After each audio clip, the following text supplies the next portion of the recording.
Thank you very much. It's a pleasure to be here today, and I thank Jackie Jeffs and Alliance for Life for inviting me here today. I want to begin with an apology, which is to simply point out that I suffer a degree of hearing loss, and that's going to inflict on you two things. First, it will mean that I'll probably talk a little louder than I should because I can't hear myself as well. And secondly, when we have questions and answers, you might have to be patient with me if I ask you to repeat yourself.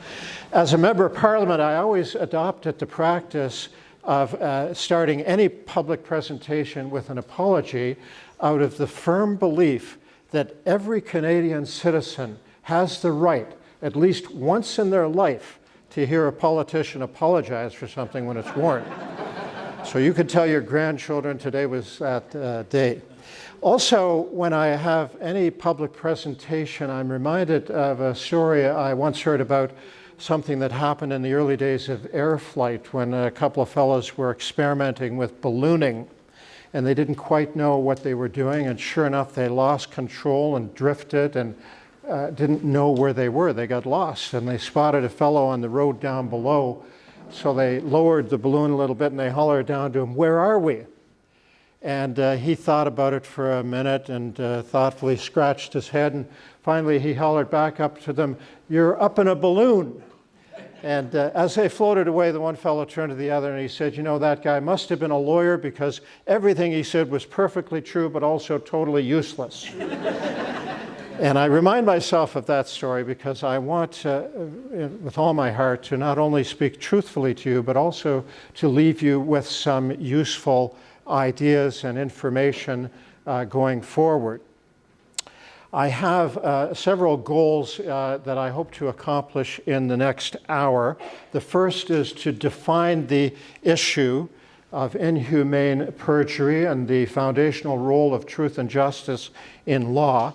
The second is to empower you with a conceptual understanding of that issue and hopefully illuminate its importance to contemporary society. Third, I wish to provide you with some historical and legal background relating to that issue.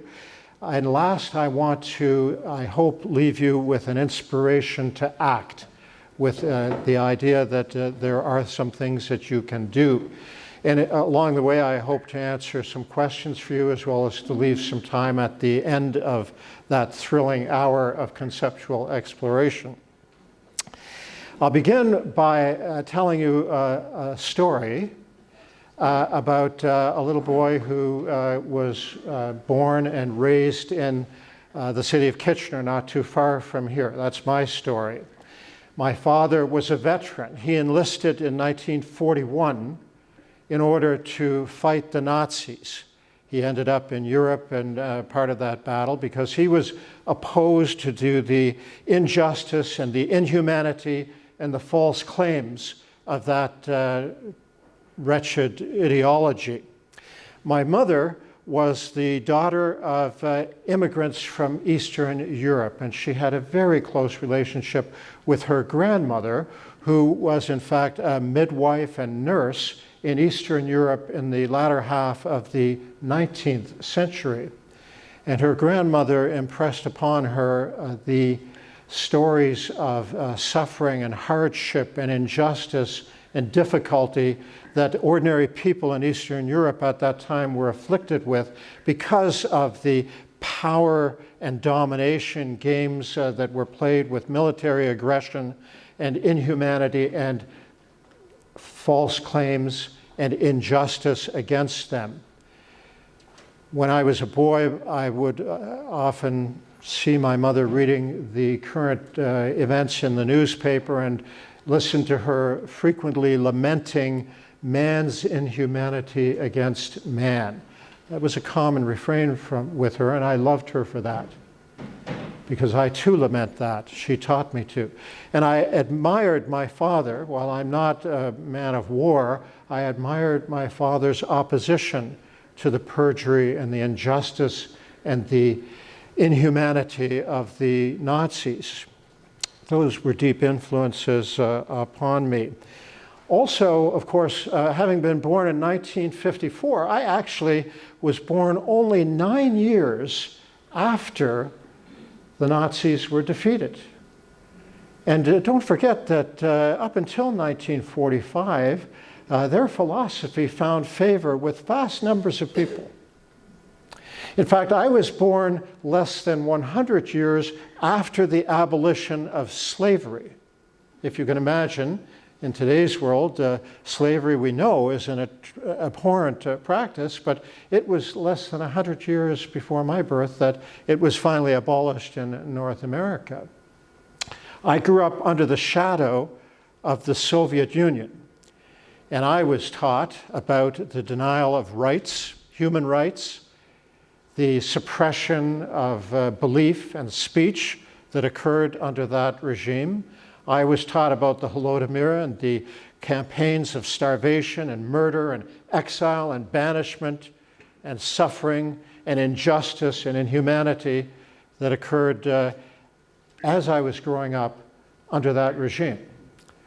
It also was an influence upon my belief system. On the other hand, I grew up in the 1960s, and human rights and the protection of civil liberties at that time was in the very air we breathed.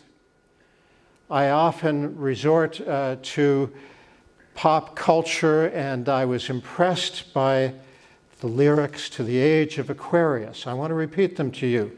Harmony and understanding, sympathy and trust abounding, no more falsehoods or derision, peace will guide the planets, and love will rule the stars. That's the milieu in which I grew up. Now, I've subsequently learned that I was fortunate, I was favored, because I grew up in Waterloo region, which I will never stop saying is one of the most prosperous areas in Ontario, which itself is one of the most prosperous provinces in Canada, which itself is the most favored nation on the face of the earth. And when I was growing up, we weren't subject to sectarian violence. There wasn't any overt racism. We treated each other as equals, and it was easy to do because there were no threats. We weren't facing any threats to our existence. I read once a quote from Liam Neeson, who grew up in Northern Ireland, saying that growing up as a Catholic in a predominantly Protestant town made him cautious. And he once said he felt like a second-class citizen there. I think it's harder for people who grow up in situations of conflict like that to embrace the idea that we are all equal and have equal worth, and that we should extend the hand of friendship, and that we should live in sympathy and harmony and peace and love with each other. I think it's harder when you grow up in a situation of conflict to embrace that, and you have to learn it a little differently. But for me, it was natural, and it was something that I was able to embrace without any difficulty, and it became part of my background, my being, my person. I should mention one other thing, and that is that at the ripe old age of 17, I was blessed to have had a profoundly religious experience. I was blessed to have touched divine love and to understand its impact and the value that it imparted to me and the value that divine love imparts to every other human being. And in response, my soul leapt with love in return. When you're loved, you can't help but reciprocate that. And so at an early age, I learned a sense of love, not only for the divine and for God, but also for the people I meet, those who I encounter in everyday life. That is real love, concern for the welfare of others. I mention all of this to explain to you the journey that brings me here today to speak to you about questions of inhumane perjury and truth and justice in law.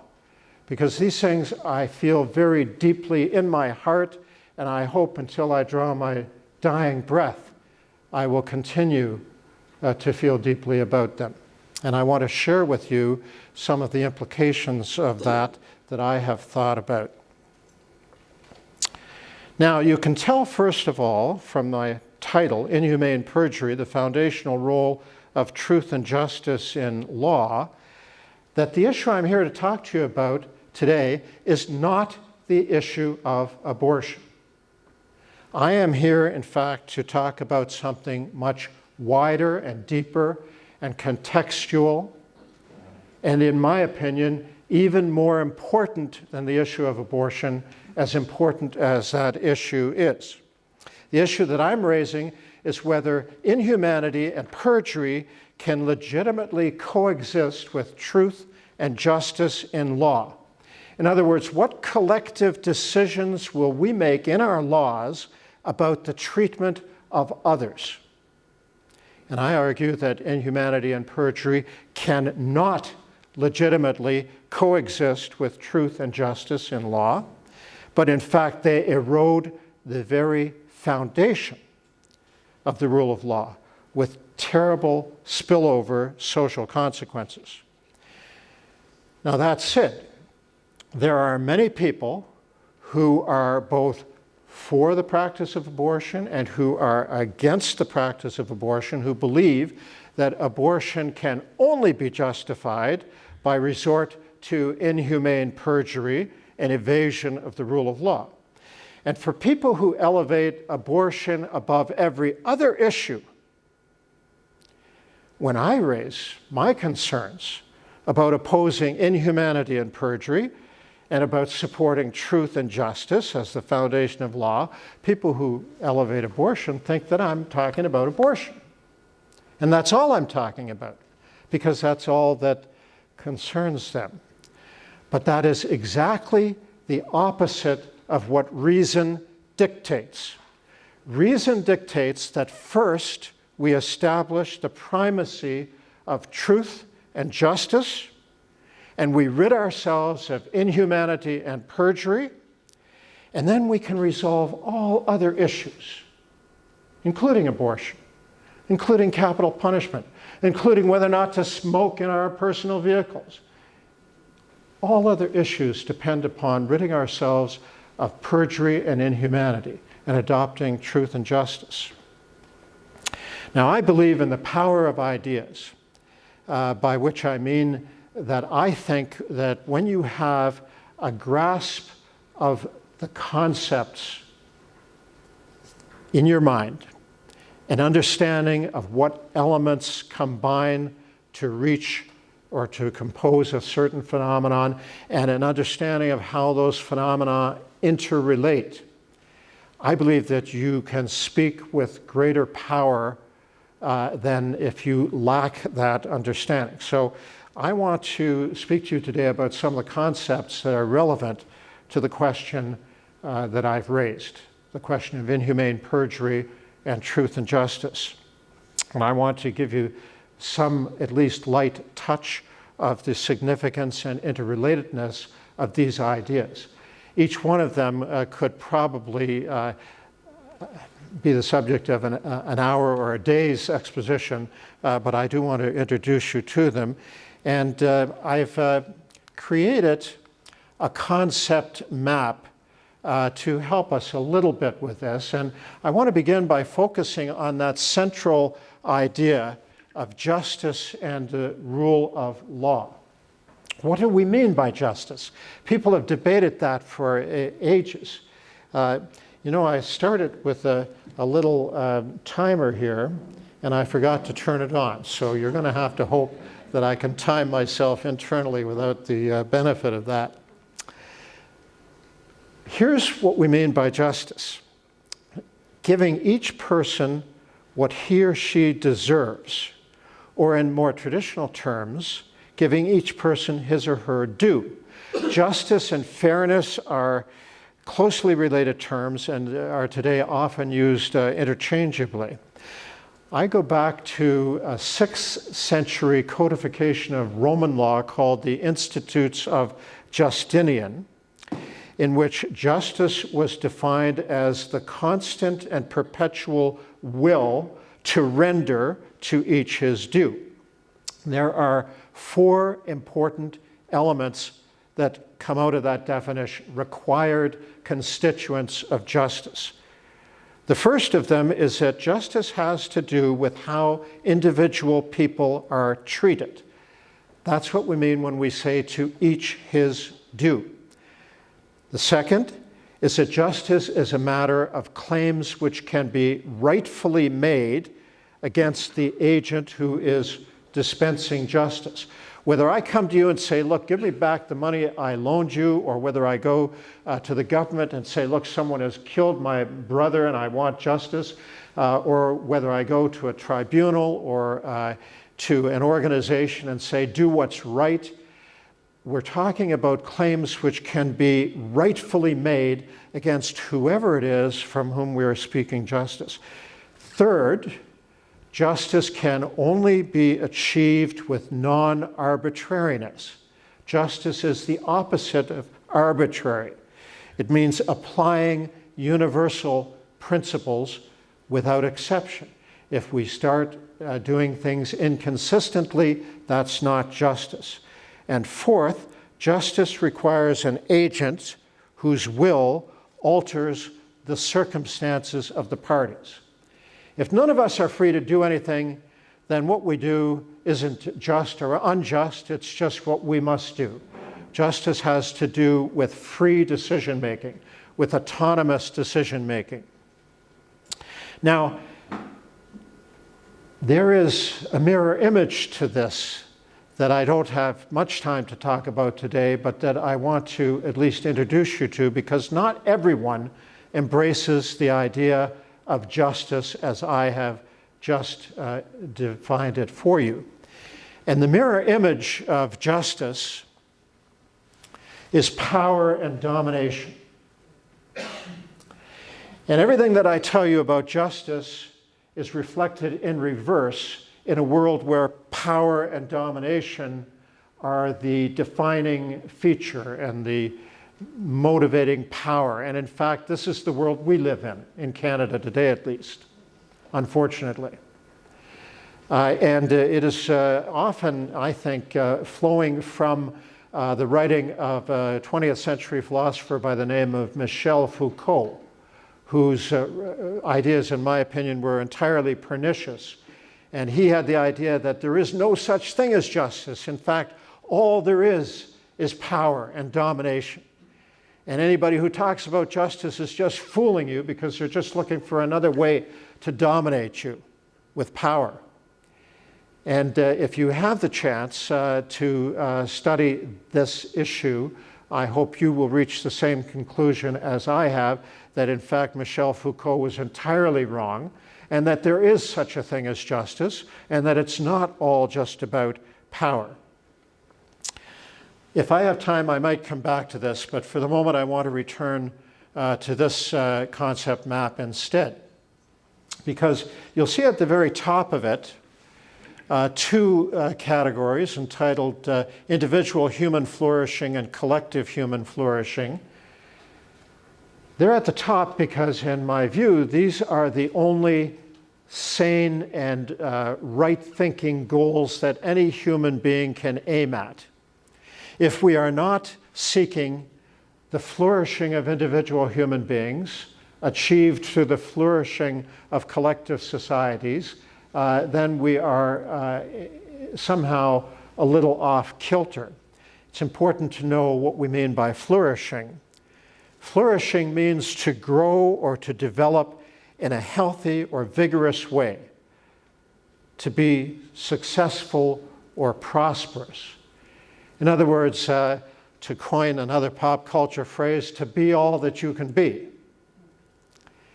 And isn't that, after all, what each of us wants for himself or herself, and what each of us should want for each of our brothers and sisters who are floating in this sea of time and space along with us? Now, how do we achieve flourishing? Well, you'll see that those concepts rest upon the idea of peace. And peace is another concept that has been debated for ages. What do we really mean by peace? Some people think that peace is simply the absence of violence. And of course, that's not true at all. You know, Muammar Gaddafi and Saddam Hussein achieved peace in their countries. I should say they achieved the absence of violence in their countries, but they did not achieve peace, because peace is something much more than the absence of violence. It is the reconciliation of competing demands and competing rights and competing desires and wants and needs.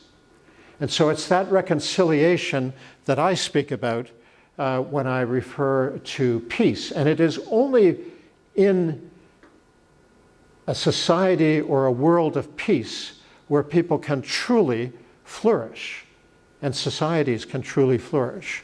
You'll notice a little pink line coming off from the right. That's because this diagram is connected to this diagram. People who pursue power and domination will always tell you that their goal is peace. But in fact, it isn't. It is the elimination of opposition, the elimination of competing needs and desires and wants, not their reconciliation. And unfortunately, that means conflict, whether it's suppressed or overt. Conflict remains in a system of domination and power. And that can only ultimately lead to human degradation and stagnation and ultimately death, both collectively for societies and for individuals. Mahatma Gandhi once said, think of it, every dictator, every tyrant has ultimately come to an end. Only love endures.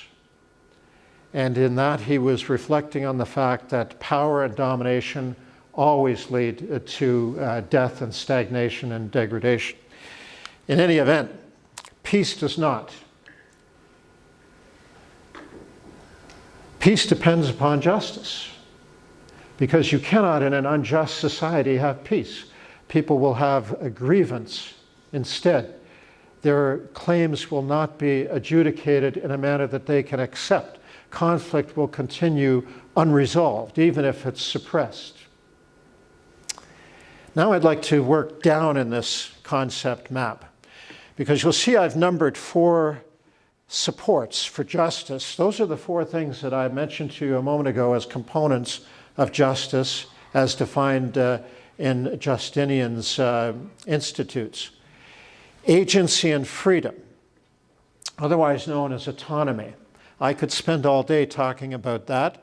It is what gives our life coherence. If we do not have autonomy and our own agency to make decisions, then in fact we cannot flourish. And as I mentioned, we cannot make just decisions if we are not free to do so. Impartiality means no favoritism and no negative aspiration, no negative putting down either. It means that everyone is entitled to receive the same treatment without favor or penalty. The 2 in the middle, in my opinion, are the most important. And I'm going to speak to the question of non-arbitrariness. Because how can we achieve non-arbitrariness? What that really means, let's see if I can come back to that in my notes and give it to you word for word. It means that where 2 cases are relevantly alike, they should be treated in the same way. How can we know that 2 cases are relevantly alike? Well, we can only know it by evidence-based observation or truthfulness. In the absence of evidence-based observation or truthfulness, everything is just arbitrary. We can pick whatever we want and say it's different or it's the same. Non-arbitrariness requires that degree of truthfulness. It means also embracing advancing knowledge, not freezing in time our understanding, immune altogether from the light of advances and discovery. We have to be willing to change in our perception if in fact we gain new information. Even Justice Bertha Wilson, who you may know as the somewhat villainized judge of the Supreme Court of Canada, who wrote the majority decision in the Morgentaler case authorizing abortion in Canada, did not abandon this principle of non-arbitrariness. She, in fact, wrote that Parliament should inform itself from the relevant disciplines in determining whether the interests of a child before birth deserve protection. She herself instructed Parliament to look for the relevant evidence so as not to make an arbitrary decision. Parliament, of course, didn't do that, but at least Justice Wilson was faithful to that element of justice. This idea of non-arbitrariness is rejected by postmodernism. That's another issue that I think you would be well advised to look into because it represents our greatest enemy, in my opinion, in the idea world that we live in. And it is based upon, in my opinion, Michel Foucault's understanding of things. It's a late 20th century movement characterized by broad skepticism, subjectivism, or relativism, a general suspicion of reason, and an acute sensitivity to the role of ideology in asserting and maintaining political and economic power. So those folks don't think that there is such a thing as being non-arbitrary. They think everything is arbitrary because everything is just an exercise of power. The opposite of non-arbitrariness and the truthfulness that it requires is perjury. So here's a definition of perjury for you, and that is knowingly making a false statement in an official proceeding, generally because it's under oath or affirmation. So when Parliament makes a statement and promulgates it into law and sends it into courtrooms as a requirement that judges must accept, Parliament, if the statement is false, is committing perjury. Because, in fact, it is going into an official proceeding, and if it's a false statement in an official proceeding, it's perjury. The last conceptual element that I want to discuss is the question of human rights. Human rights. That's at the center, and it's another pillar for justice. And that flows from what I said to you earlier, that justice is about making rightful claims. So we need to be able to adjudicate which claims are rightful and which are not rightful. And what we're talking about are human rights, because these are claims between humans. Claims that arise from general moral principles. And such claims are not, such rights are not a gift of the state which can be taken away or canceled or even given. They exist independently of the state. In turn, human rights have to be universal. By that I mean they have to be available equitably to all members of a society, including or covering all or a whole, collectively or distributively, without any limit or exception. The moment you say, I have a right to say whatever I want, but you don't, then you are not talking about human rights, because human rights by nature and by definition must be universal. Also, human rights depend upon equality of worth, and in fact that means recognition of the humanity of every individual, the inherent worth and dignity of every individual. By that we mean the quality or state of being worthy, honored, or respected. In essence, human dignity consists of both the inherent worth of a person and their outward bearing. The moment you stop to think that you're better than somebody else, that you have more worth, and therefore what you want or need should be elevated over what they want or need, you are denying human rights. You are denying the element of humanity upon which human rights are based. And in fact, that's the opposite of being humane. It is being inhumane. When we say that someone is inhumane, we mean that they are lacking human warmth, pity, or kindness, and they're not fit for human needs. A lack of compassion or empathy and a cruel or barbarous nature. We instinctively know that people who don't recognize the worth in others are barbarians. People who think that somehow they're better than everyone else are going to act like barbarians. It's only by recognizing the essential equal worth and dignity of every human being that we ourselves become humane. And dehumanization occurs through the act of depriving someone or something of human qualities, personality, or dignity. It can also mean treating someone in a way that is degrading or makes them seem less than human. This can involve obscuring or demeaning a person's humanity or individuality through language or actions or law.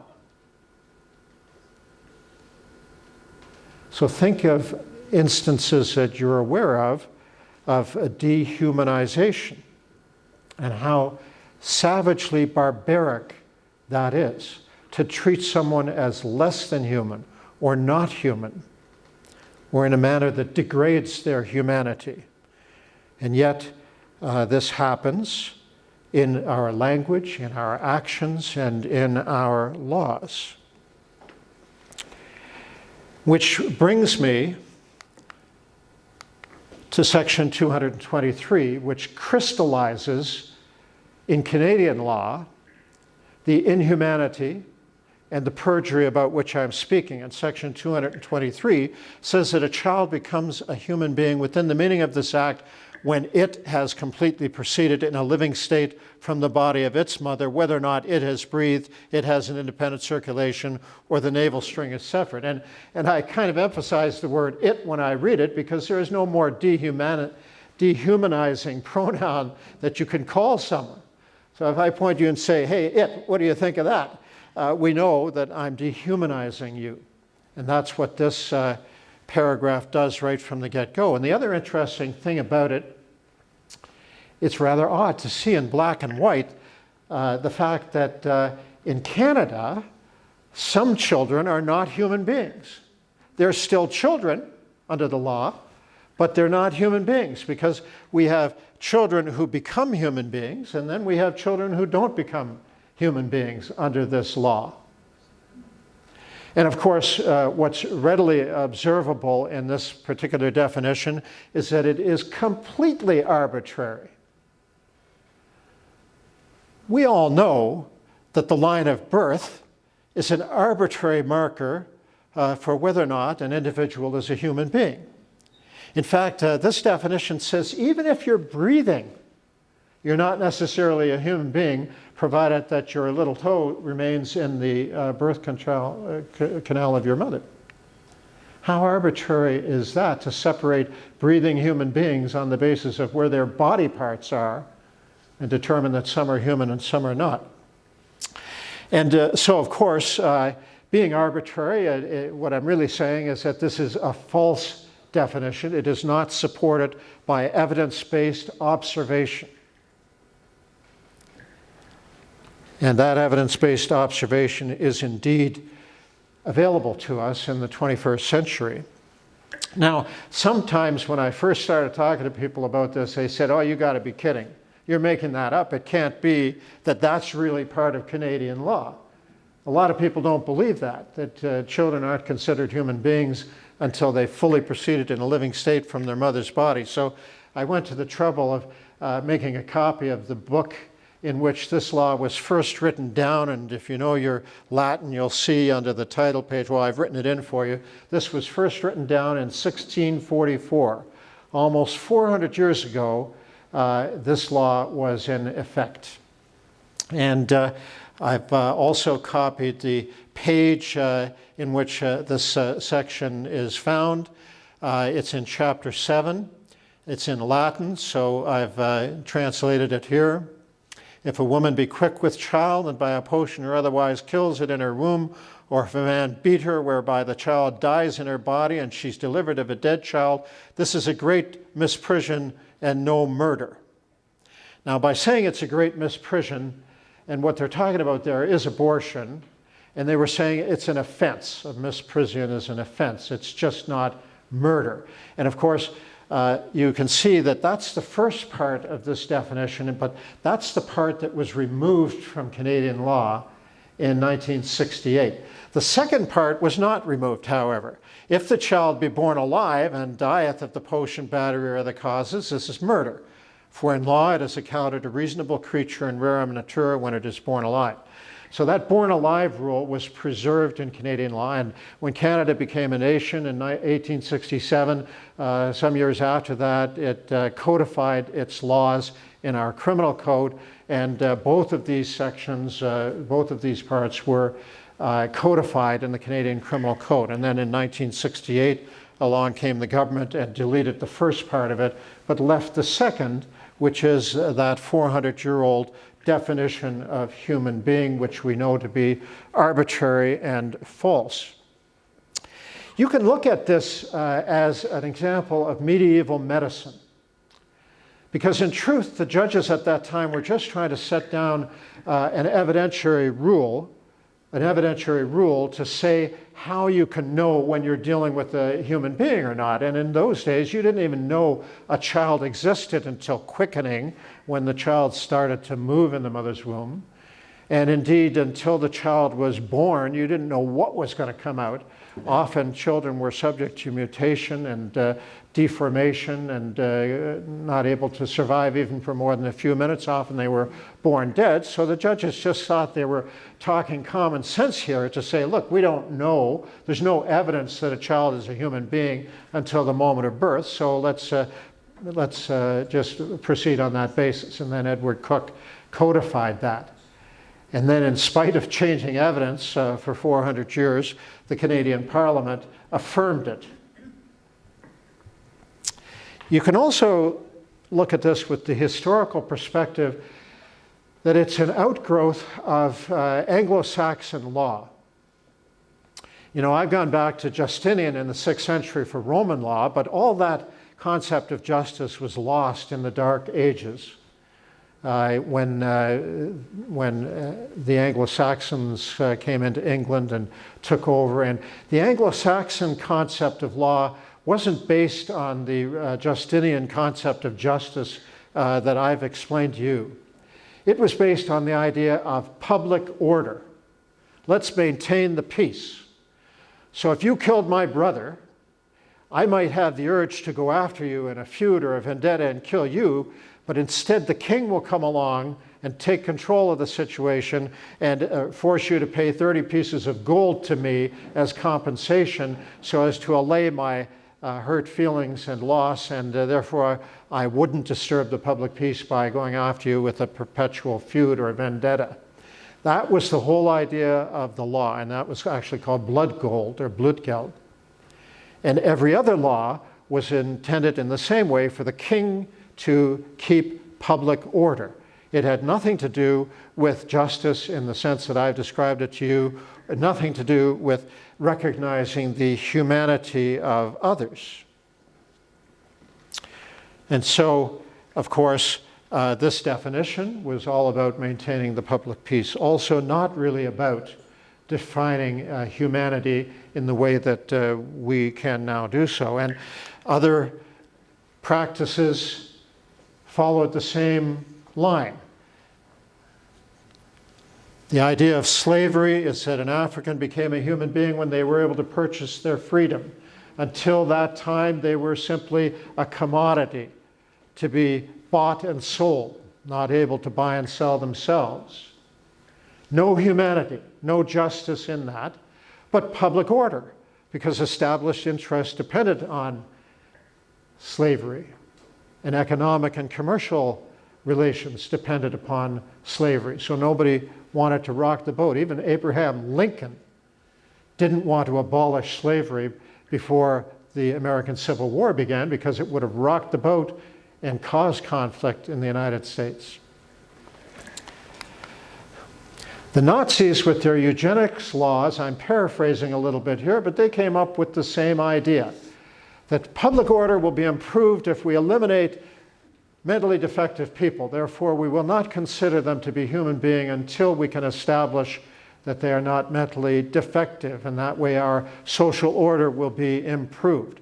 Nothing to do with truthfulness, nothing to do with humanity, only to do with inhumanity and perjury. The Canadian Persons Law, famous in our country at least, said that women would not be considered fully as human beings entitled to political and civil liberties, at least not until the Privy Council over in England declared that they were in fact full human beings and entitled to the same political and civil rights as men. Again, this law had nothing to do with truthfulness or humanity. It was all about inhumanity and perjury in order to preserve the existing civil order. This began to change over centuries. And I would argue, even going back to the time when Canada was formed and the English recognized the rights of the French speakers already established in Canada to believe what they wanted in their religion and to speak their own language, they were beginning to treat people with humanity as subjects, not objects in the social order, subjects in their own right with autonomy. So over centuries, the Justinian definition began to reassert itself, until finally, in the middle of the 20th century, amid the great suffering and inhumanity and false claims that were being made, not just by the Nazis, but by others, genocides of the Armenians, and all sorts of terrible death and destruction, the great leaders of the world came together and they enacted the Universal Declaration of Human Rights. And the first 39 words of that declaration are whereas, recognition of the inherent dignity and of the equal and inalienable rights of every member of the human family are the foundation for freedom, justice, and peace in the world.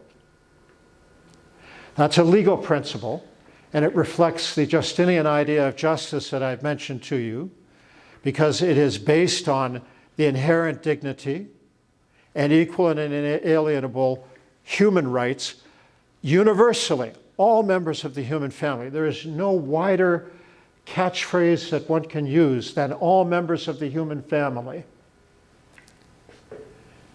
And it is the foundation of freedom, justice, and peace in the world. So they were bridging a little bit here because they're still talking about peace, the idea of public order. But they mean something much more than peace. They mean the resolution of conflicting wants, needs, and claims that I've spoken to you about previously, that cannot be achieved without freedom and justice. This, in my opinion, was a watershed, the high water mark of justice returning to our society. Unfortunately, however, it isn't accepted by everyone. And in fact, since the time that it was enacted, there has been a steady rollback of the principle of human rights. As I said, in the 60s when I was growing up, it was going strong. But after that, things have gone downhill. I should mention, by the way, this little statement, because often I'm confronted by people saying, oh, you're just being religious. human rights are not about religion. And Raymond Burke in 2009 made this very astute observation. While true religion does teach natural moral law, the observance of moral law is not a confessional or a religious practice. It is rather a response to what is inscribed in the depths of every human heart. The necessity to be non-arbitrary in justice and the necessity to recognize the humanity and equal humanity of others we meet is in fact inscribed in the heart of every man and woman. Nonetheless, power and domination persist as a theme for some people. And in 2012, when I raised this issue of inhumane perjury in Parliament, just by happenstance or maybe providence, across the globe, a couple of medical ethicists published this paper in the Journal of Medical Ethicists, which, I kid you not, was titled, "After Birth Abortion, Why Should the Baby Live?" And this is the conclusion they came to. We claim that killing a newborn could be ethically permissible in all the circumstances where abortion would be. Now, interestingly, they based that conclusion on the arbitrariness of that born alive rule that I've mentioned to you. They pointed out quite rightly how arbitrary it was to say that a child is a human being 5 minutes after birth, but not a human being 5 minutes before birth. And then they accepted that arbitrariness and they said, well, it's arbitrary, so let's just move the line. And if we can justify taking the life of a child before complete birth, well, then we can also justify taking the life of a child after complete birth. And of course, where they and I disagree is that we, in my opinion, should not accept arbitrariness, inhumanity, and perjury. We should, in fact, seek true justice if we want a society that flourishes and leads to the flourishing of individuals. There was a great hue and cry, I'm happy to say, around the world against this paper. And the authors tried to walk it back a little bit after that. Because people know, as Raymond Burke said, they know in their heart that inhumanity is wrong and that perjury is wrong. They know, in fact, I'm going to present you with this too. Now, this has a little bit of controversy associated with it, but bear with me. When you talk to people about abortion, people don't want to talk about it. However, you look to point 3, when you actually present people with the evidence of human development before birth, by the time you get up to protecting people 6 months gestational age, 72% of Canadians want to do that. They want to protect children who have attained at least 6 months of gestational age. Now, I'm not saying that they're right in picking that marker, but I'm giving this to you as evidence that ordinary people want in their hearts to be humane. They want in their hearts to make just decisions based on truthful observation and evidence. And we have to encourage that. We have to fight for that. And so, by the way, I'm going to offer you this as well. Justice Wilson, I've already referred to this, she too, in her heart, knows that we should be humane and that we should not be arbitrary but seek evidence. I've given you this slide. I don't know if you'll get copies of slides or not, but it's just a summary of how various states in the United States are adjusting this born alive rule in order to reflect up-to-date evidence. And it mentions ultrasonography, fetal heart monitoring, fetoscopy. It mentions the idea of studies in neonatal perception and physiology. And I could add to that genetics and neurology. there is evidence that is available to us today that wasn't available 400 years ago when judges were grappling with how to establish that someone was a human being at birth. And that evidence ought to be examined by us today if we wish to pursue justice and achieve the peace which brings collective societal flourishing and leads to individual flourishing. So in 2012,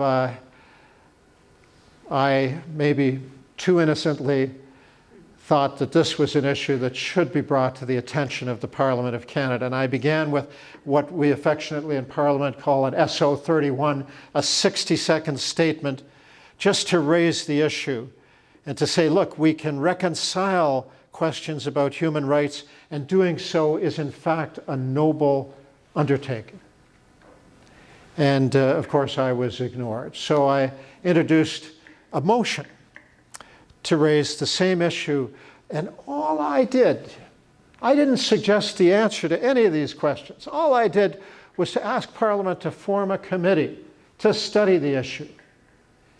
And in fact, I specifically directed that that committee should not come back with any single answer, but as you'll see when you read this in detail, should report on the whole range of options available to Parliament on the question of this inhumane perjury in section 223. I also didn't mention the word abortion because it's not about abortion. It's about humanity and truthfulness and justice, which have much wider implications than just on the abortion question. I specifically told the committee that they should only make recommendations which were consistent with the rulings of the Supreme Court of Canada, because I knew that the Supreme Court of Canada still, at least at that time, was paying lip service to the idea of justice and evidence-based truthfulness. And I wasn't afraid of any of those rulings for that reason. Well, I've asked for you to be given a copy of the 5-minute closing argument I made in this case. You won't have time to read it now, but you've got it, so I'd like you, when you get home, to read it through in detail, because it will remind you of everything I'm telling you here today. In those remarks, I tried to emphasize how this was an issue of justice, which relied upon human rights, which relies upon humanity and non-arbitrariness and truthfulness. And I would like you to share those remarks as broadly as you can with others in the community so as to pursue this issue effectively. I had in mind to spend a few minutes telling you some interesting behind-the-scenes stories about what went on when I was pursuing that motion, but in the interest of brevity, I'm going to skip over that for now, and if anyone has an interest, they can ask me about that later. I don't know for sure where my time is, so I'm going to go on to phase 2. 15 minutes. Yeah. What I would like to do is to put this issue in stark relief for you and talk to you about where we go from here. So, when Parliament defeated this motion, in effect, they affirmed the inhumane perjury of section 223. They reverted to the barbarity of the Dark Ages past. The majority of MPs decided that protecting their personal or political interests was more important than recognizing the humanity of others. They decided that human rights should not be universal. They carved out an exception, refusing to recognize the humanity of those whose existence was inconvenient to their power, an exception which denied truthful facts and observation. In effect, they adopted, whoops, going the wrong way, they adopted this stagnating and degrading and death-filled philosophy of domination and power, which denies humanity, which promotes inequality, which relies upon falsehood to reach arbitrary decisions. They did that in your name, bringing shame on each and every one of us. Shame. They embraced a corrupt lie with the support of all too many Canadians. Think about the result of adopting this modality in Canada. The foundation of freedom, of justice, and of peace referred to in the Declaration of Human Rights was yanked out from under the legal and governing institutions of Canada. The barbaric inhumanity and false claims of ages past now has ample room to grow in Canada, in what was previously an enlightened liberal democracy. We're no longer guaranteed equality because Parliament can decide otherwise. Instead, we're all liable to have our humanity savagely denied or diminished whenever it suits the interests of those in power. I hope you understand from what I'm saying how much bigger an issue that is for each and every one of us, even than the issue of abortion, which is simply one example of it. By legitimizing the supreme injustice of falsely denying the very humanity of individuals inconvenient to their power, Parliament removed any restraint over all lesser oppressions. And we're already seeing the fruits of that. Whether it's punishing people for their freely expressed views, or refusing to allow citizens to follow the reasonable dictates of their own conscience, or whether it's suspending civil liberties in order to squash protests against power, or if it's inducements to commit suicide to vulnerable and destitute people, or whether it's officially sanctioned and imposed racial discrimination, all of those things are happening in Canada today. The list goes on. And it is all the result of adopting this modality instead of justice and the rule of law based on recognition of humanity and evidence-based truthfulness. Honesty demands the pessimistic assumption that even the enlightened world that we enjoyed at the time of my youth, is unlikely to return for our children or grandchildren. Without this model governing those in power, things are going to get worse and lead to the consequences of domination and obsession with power. And I don't know about you, but I found that to be a very, very bitter pill to swallow. And I've had to make a big attitude adjustment as a consequence. So what do we do? Well, for Christians and other believers, we find hope in God's providence, in our faith. As Julian of Norwich was quoted to have said, we believe that all shall be well and all manner of things shall be well. God has things in hand.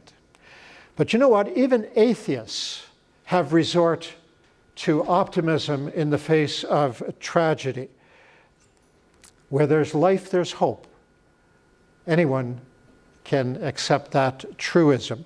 Or as is attributed to Oscar Wilde, among other people, everything is going to be fine in the end. If it's not fine, it's not the end. We keep working at things in whatever manner we can. Those are encouraging thoughts, but they need to be balanced with recognition of the intractable harshness and incompleteness that we encounter in the human condition. A fellow named Donald Bolin wrote described that. He said, when life seems to ask more than we can give, when human brokenness leads to a hunger for and an abuse of power, which in turn hurts and terrorizes others, when in 1,000 different ways we as individuals and as communities find it difficult and even impossible to live well and meaningful together, hope can seem to reside at a very distant and receding horizon. Anyone here ever heard of the Dred Scott decision? A few. In 1859 or thereabouts, 9 highly educated, enlightened, thoughtful, religious men sitting on the US Supreme Court decided that blacks would not be considered human beings under the law. They would instead be classified as commodities who could be bought and sold and could not themselves buy and sell. I often wonder, how did the lawyers who were speaking on behalf of black people to the Supreme Court take it when they realized that they couldn't convince the Supreme Court that black people were real human beings?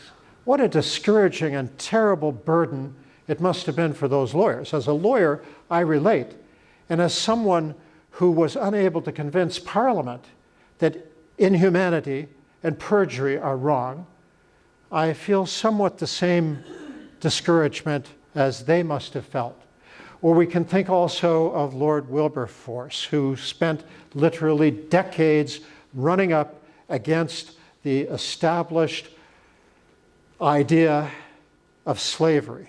And much of the time that he opposed it, he was in ill health. And how discouraging it must have been for him year after year, decade after decade, to be unable to convince people that inhumanity is wrong and that lying about whether someone is or is not a human being is wrong.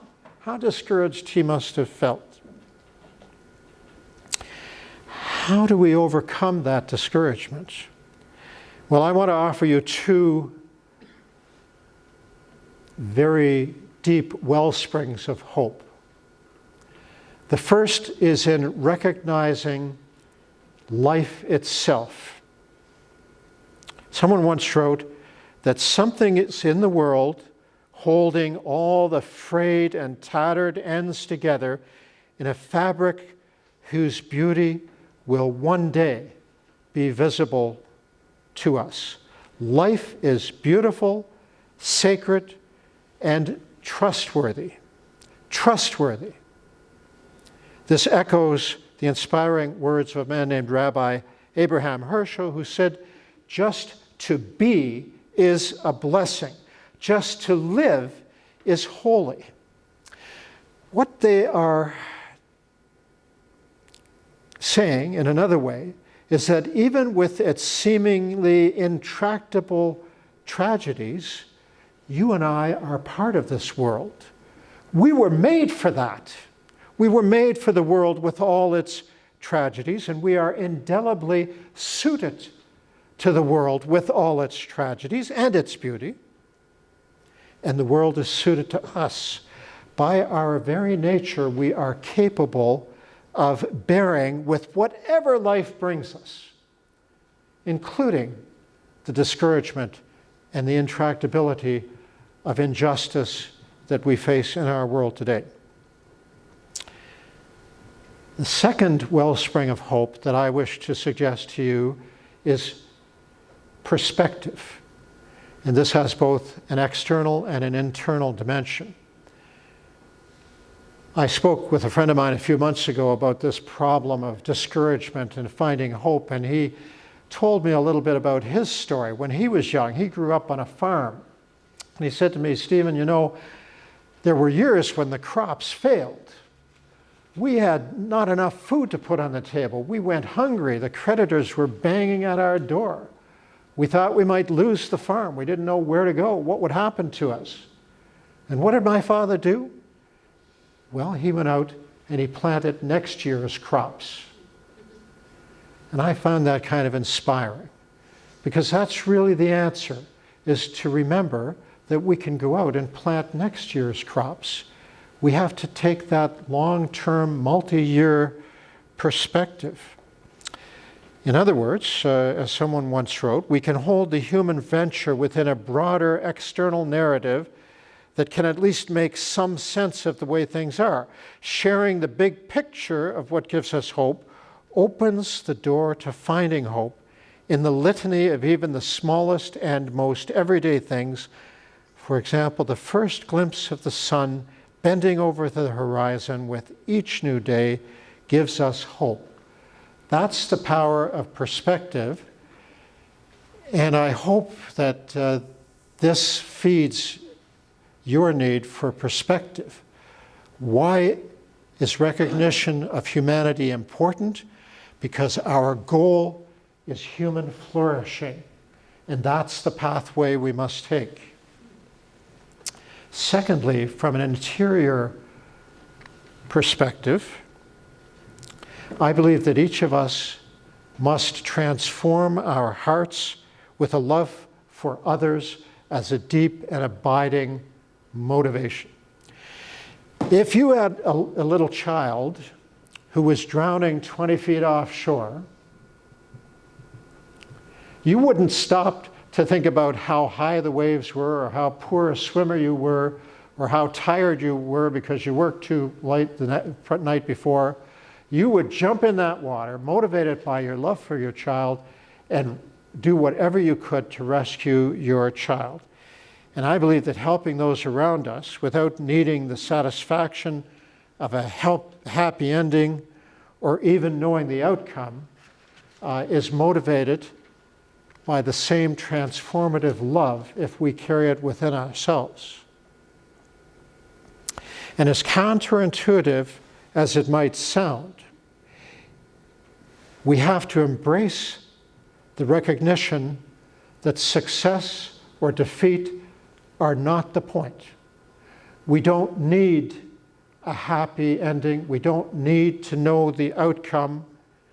Far-seeing perspective and our love for others motivate our efforts toward justice, toward humanity, toward evidence-based truthfulness. None of that depends upon our personally seeing that better world. And ironically, adopting that stance gives power to our own resolve, and it commends to others our perspective and our love. Even atheists recognize that power when they look at the efforts of the early Christians who faced the same sort of inhumanity and injustice and untruthfulness that we face in our society today. Now, I want to try and wrap up very quickly with translating all of this to concrete action. How do we take that motivation of perspective and of loving concern for our neighbors and turn it into actual conduct that will lead us to justice, humanity, and truthful evidence? And the very first step I recommend to everyone is to consciously take an inventory of your personal resources. Write it down on a list. Make a piece of paper and a pen, come together and take an inventory of what resources do you have. Obviously, you have financial resources, your wealth. You have some degree of time. You have technology, beautiful technologies like GPSs and Excel spreadsheets to expand your capabilities. In fact, your mind, the ideas and understanding and attitudes and choices that you make are your primary resource. The words you use, your friends and relationships, your vote and other political opportunities to participate, write them all down. These things together are your power to activate the search for justice, humanity, and truthfulness. Now, clearly, just voting every few years is not going to be enough to positively affect Canada's future. Many means need to be explored. We want to try to influence political decision-making beyond the 4-year cycle of elections. So the alert citizen uses several principles and takes a variety of practical actions. We cannot all dedicate the same amount of time and resources to political issues, so you don't have to pursue every suggestion that I'm about to make. Instead, take what suits your resources and talents.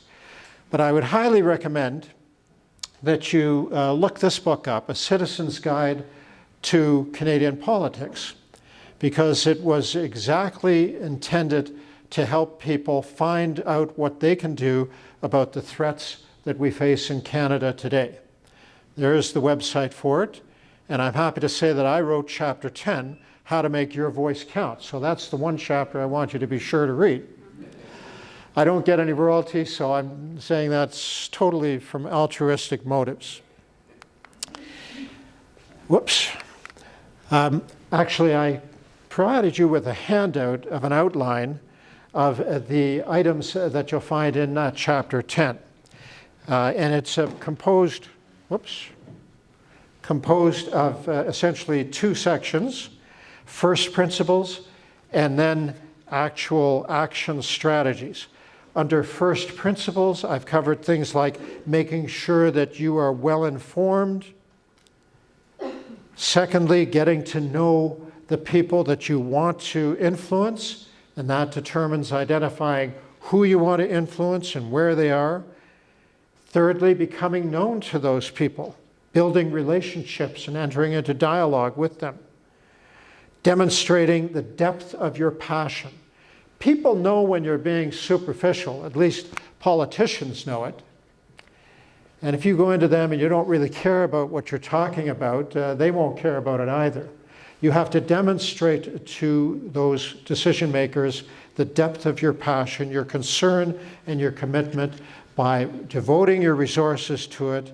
And that means making sure you have your priorities right, because you can't be all things to all people. 5, you should enlist allies. Develop collective strength. That's really what this organization is about, I believe, is alliances. You should also locate what other people are doing. Don't duplicate things. Don't reinvent the wheel. 6, plan your work and work your plan. The most important thing you could do when planning any undertaking is to visualize what you want to occur and then put into place the elements that you see happening in that visualization. And most importantly, lastly, persist. Never ever stop, because that perspective and that love within you won't go away.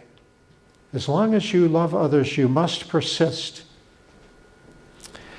That does mean, however, keeping your expectations realistic and understanding what it is you can accomplish. I've also provided you in that handout with a list of action strategies, how to make your voice heard by representatives and candidates. Well, you're already doing a lot of that. Petitions, making telephone calls, arranging office visits, but have you ever thought about inviting them to gatherings like this or other social occasions where they can get to know you?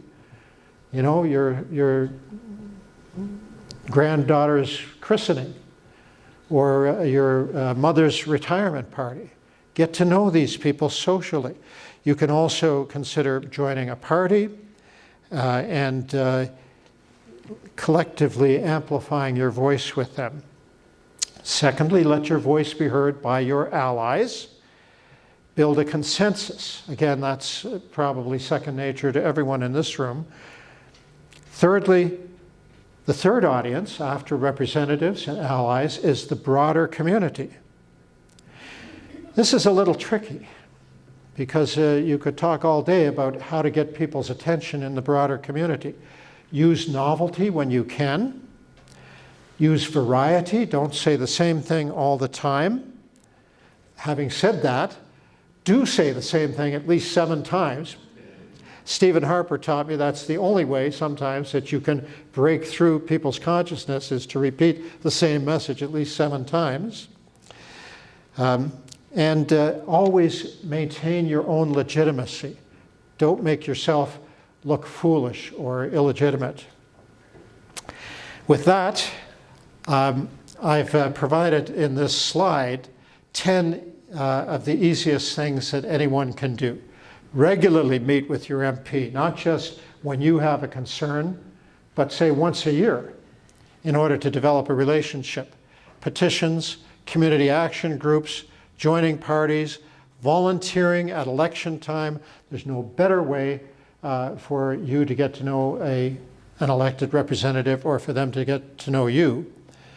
Going to party conventions and writing letters to the editor and using social media. Now, maybe none of these suggestions will surprise you. In fact, hopefully you realize that the path to making your voice heard is really quite obvious once you set your mind to it. There's only one key, however, that you must discover for yourself, and that is your resolve. Find your passion. Transform yourself so that love for others is your passion. And that's how you will mobilize your power and take up strategies to make a difference, to help us to achieve a world in which justice and peace and truthfulness, non-arbitrariness, and the recognition of humanity are the principles which govern us.